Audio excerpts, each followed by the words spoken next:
Welcome to Homeroom with Naseem Pedrad, creator of TBS's new comedy series, Chad. I'm Samantha Barry, the editor-in-chief of Glamour, and I want to first of all thank all of the virtual audience that are tuning in for this chat.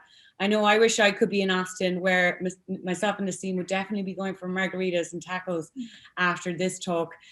And Naseem is not only my margarita partner in crime, she's also one of my favorite people in show business and an absolute creative genius, which you'll all can see because she executive produced, and she stars in Chad, which is coming out on April 6th on TBS. Before I get to asking Naseem some questions, first of all, let's have a quick glimpse at what you all can see on Chad. Hey, what's up, everyone? It's me, Chad. What kind of things are you into? Celebrity gossip, the career of Michael B. Jordan.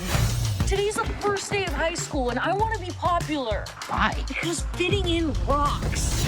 Sorry. Yeah, don't worry about it, man. I need the new LeBron Jameses. That's an emergency. Those shoes are cool. What's wrong with them? What's wrong with them is that they're not the shoes of a black millionaire.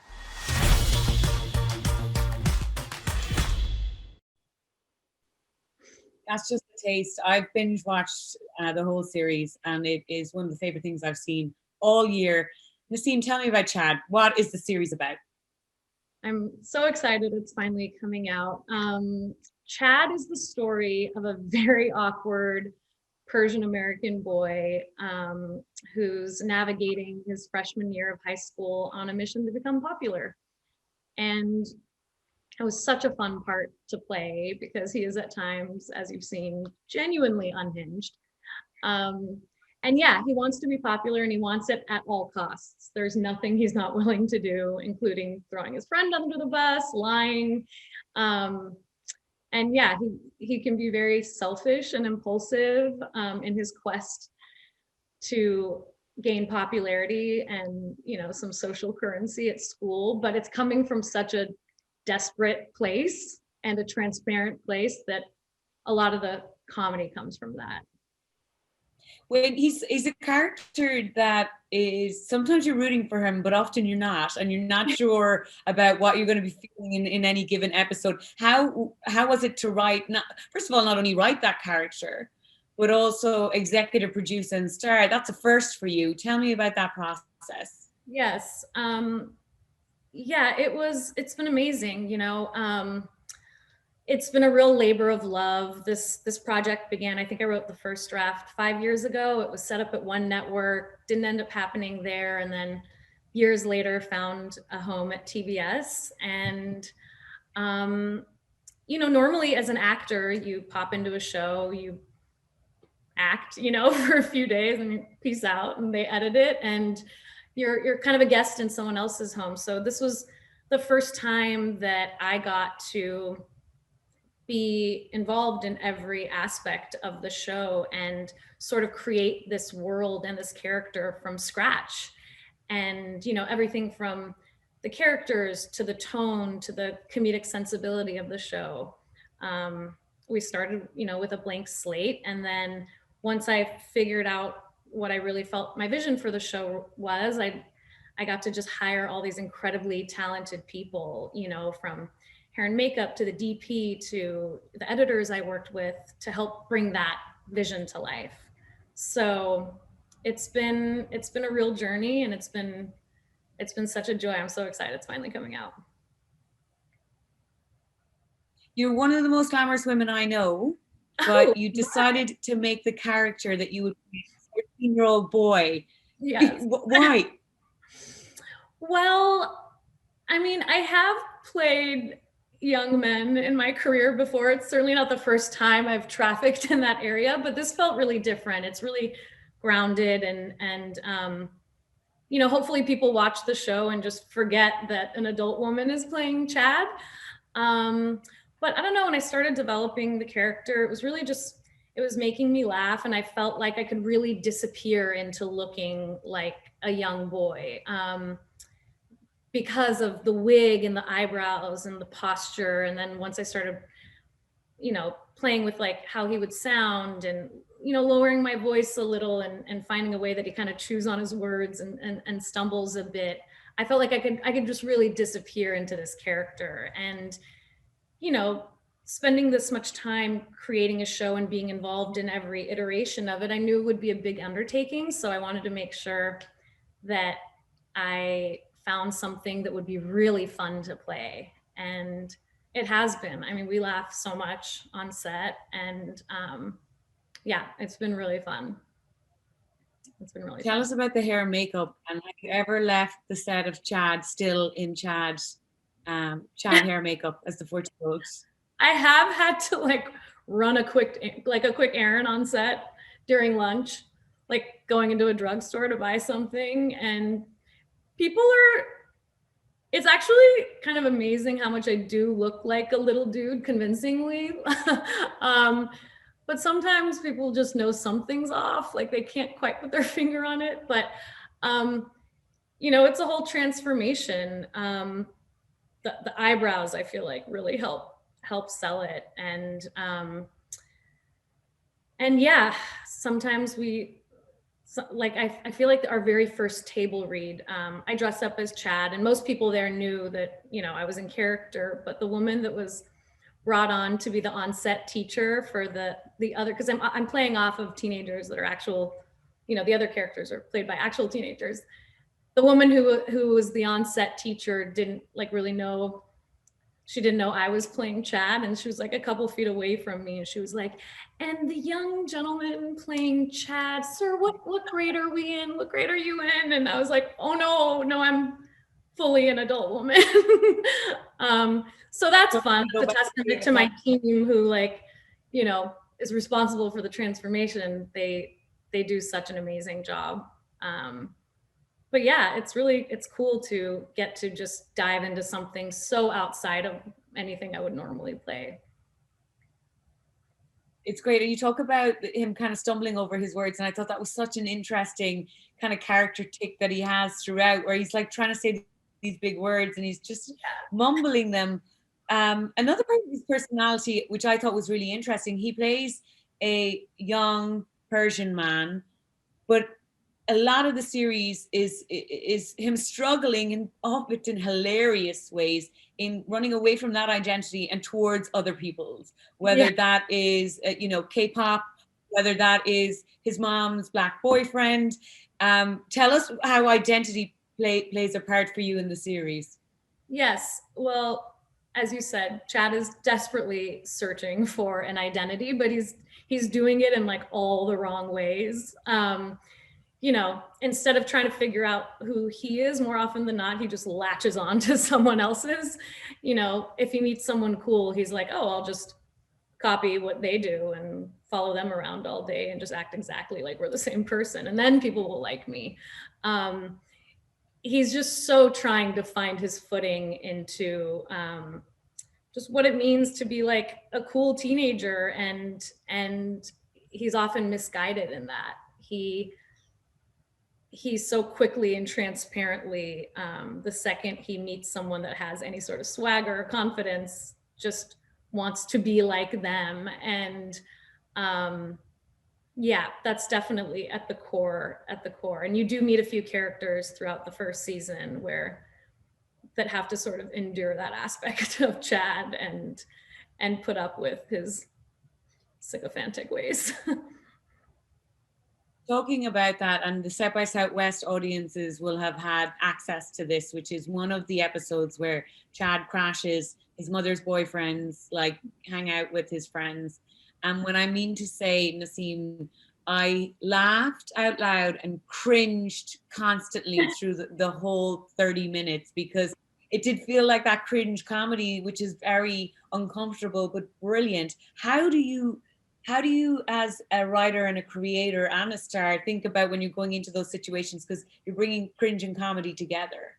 Yes, and you're definitely walking a razor thin line with that, but it kind of just, the cringe element of the show became sort of this fun experiment to see how much we could push it.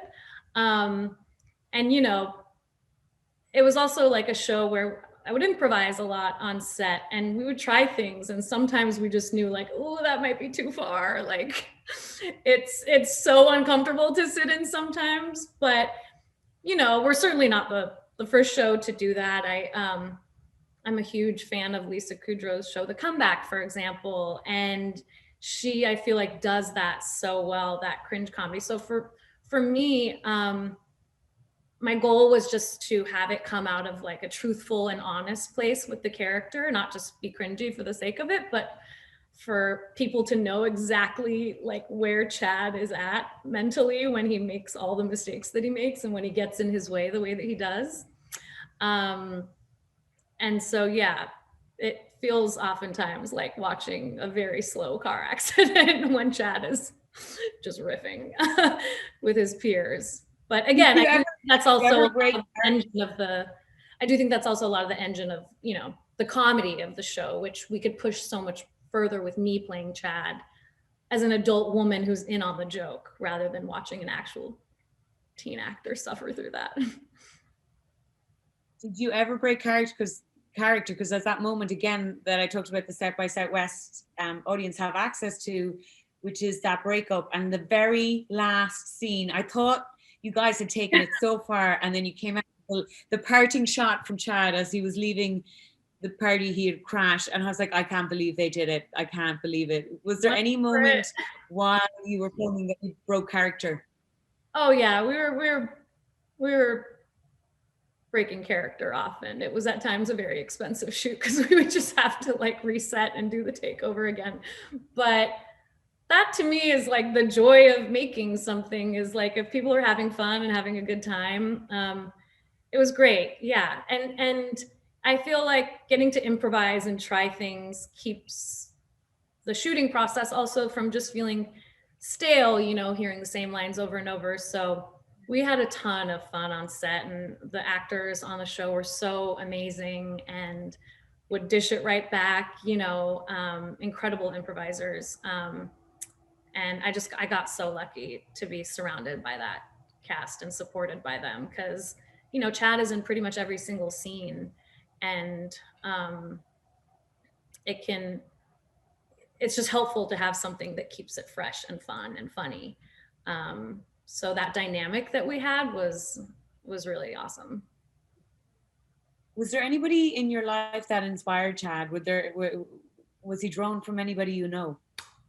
Weirdly, me. I know that sounds crazy. I don't know why the core of my human spirit is much like a 14-year-old boy, but I just grew up as such a mannish little tomboy. I wasn't really into girly things. I was so awkward, and I was surrounded by mostly guy cousins, and all of my childhood was just us like going to Blockbuster, renting Rocky Balboa, screening it, and then beating the shit out of each other for fun. Like, to us, that was the most American thing you could do.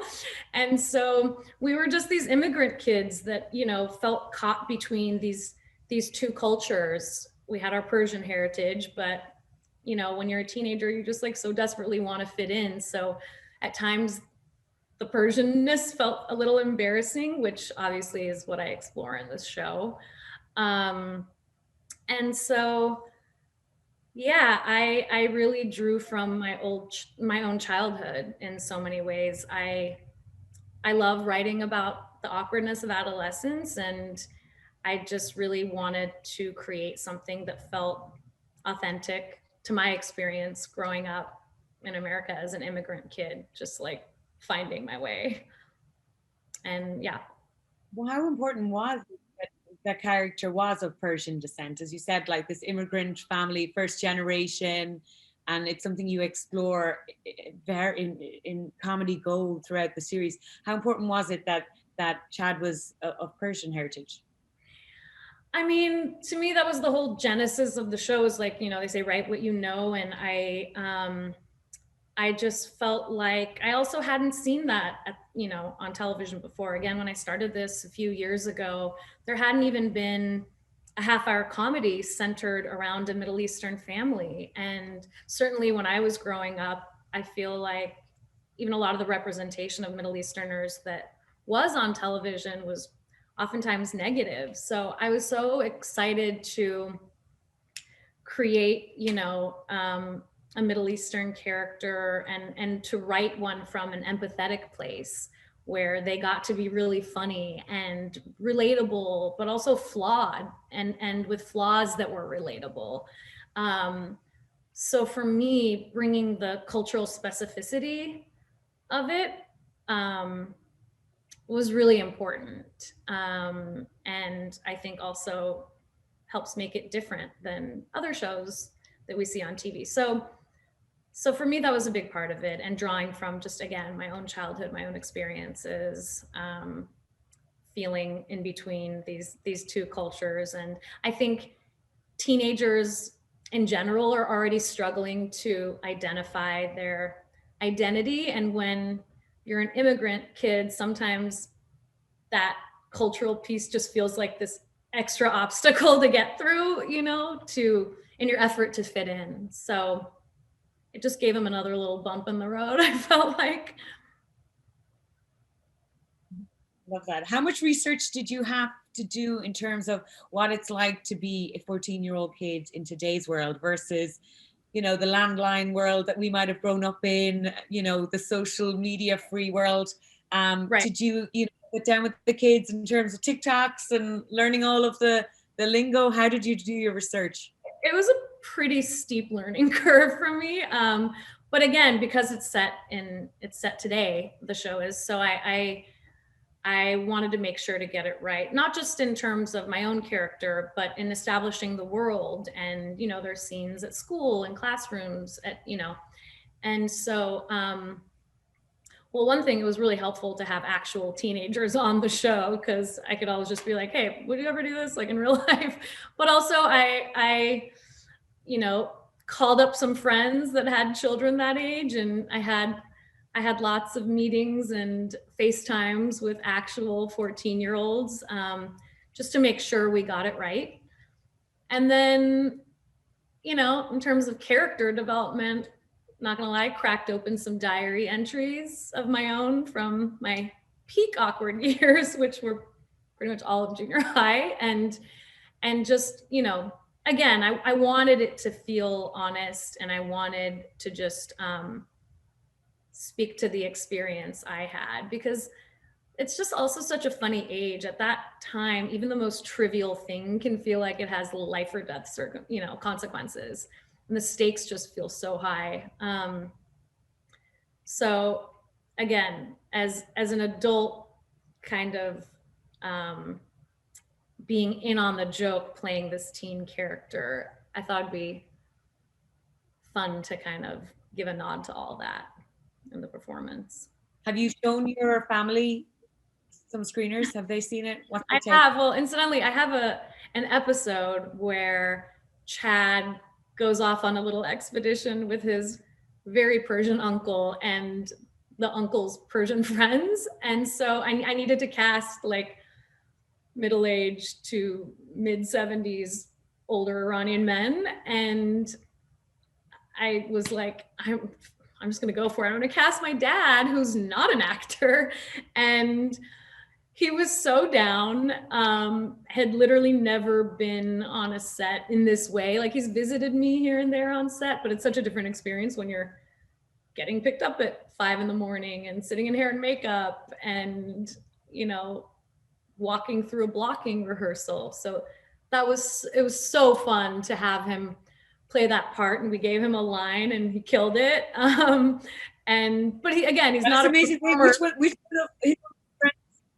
He's he's the one I fist bump in the Hamid episode when we have that slow motion shot. But he's not an actor, so I was constantly nervous he was just gonna like wander into frame like eating a donut. But he was wonderful. He was wonderful, and I got to screen that episode for him, so it was really fun to watch him watch himself on television. And he was, of course, dying laughing at his performance, and that made me very happy. I love that. I did not know that watching. That's amazing. Your dad. Yeah. Everyone should very watch out for the run with it. Get an agent. I'm like, Dad. We talked earlier about the process from, you know, when you started even thinking and writing about this to, you know, its premiere now, right? Coming up on TBS. Yes. What did the character change much in over the years that it took to write and create and evolve and get it out? It has a bit in the sense that when I first wrote it, it was set up at a network. It was set up at 20th at Fox, and so once it moved over to cable, now that it's at TBS, there was a little tonal shift because there's so much. You have a little more flexibility with cable. You guys, you watched the pilot. All of those scenes with Marjorie, I don't know that I could have gotten away with that if the show weren't at TBS. And so I do feel like it found the perfect home for it because, it can just sort of live more in that nuance and that awkward tension, and you can push a lot of the comedy further, and kind of go into even some darker areas that I don't know that I could have if it weren't on cable. But in that regard, there was a bit of a tonal shift over the years. But when I first figured out what the character was, I would say like his essence has remained pretty consistent. And now we have a season of Chad under our belt, and I'd be really excited to see where he goes from here. I mean, he just keeps getting his ass handed to him, but he does not lose hope that tomorrow could be different. As we're all, still at home in the 11th month of, or 12th month at this stage of social distancing, who do you want this to appeal to? Who do you want to search out Chad? Because there's so much content available. There's so much on all of the services. Who do you want to seek out, Chad, and what are the audiences you're looking for? Well, honestly, I feel like everyone can enjoy it. Certainly comedy fans. I mean, I wrote a show with the intention of first and foremost it being funny, and so I certainly hope it resonates with people just comedically. But I think everyone can relate to what it feels like to be in high school and to want to fit in. So in that regard, I feel like the show is really relatable while at the same time not feeling quite like anything else on TV. And it feels pretty unique to this character. And so, I think I would hope that people watch the show and immediately either like, oh my God, like this reminds me of parts of myself at that age, or I totally went to school with someone like Chad and I remember him or her, and there's fun in that. We've been lucky enough to screen it for some audiences since we wrapped, and people seem to laugh a lot and find it funny. And so, if for nothing else, like what better time than now to just get to laugh. And what do you think, finally, what do you think Chad would say if he knew that he was part of a South by Southwest chat on his new show? How do you react? He would immediately hire a publicist and make sure he's like about to be on the cover of every magazine. He's just, he has this delusional confidence about him. So I feel like he'd be like, yeah, this is exactly what should be happening to me. I'm awesome. He would love it. He'd be very smitten to be talking to you right now. Oh, thank you. Well, thank you so much, Nasim. I could talk to you all day. Thank you so much for joining this homeroom. Thank you so much. And thank you all for South by had us. This is awesome. Next time margaritas, but in the meantime, I'll be watching Chad on TBS on Tuesdays, and it begins on, remind me of the date, Nasim? April 6th. It starts, April 6th. So I'll have my marg ready. Everybody tuning into Chad on TBS. Thank you so much, Nasim. Thank you so much. Bye, guys.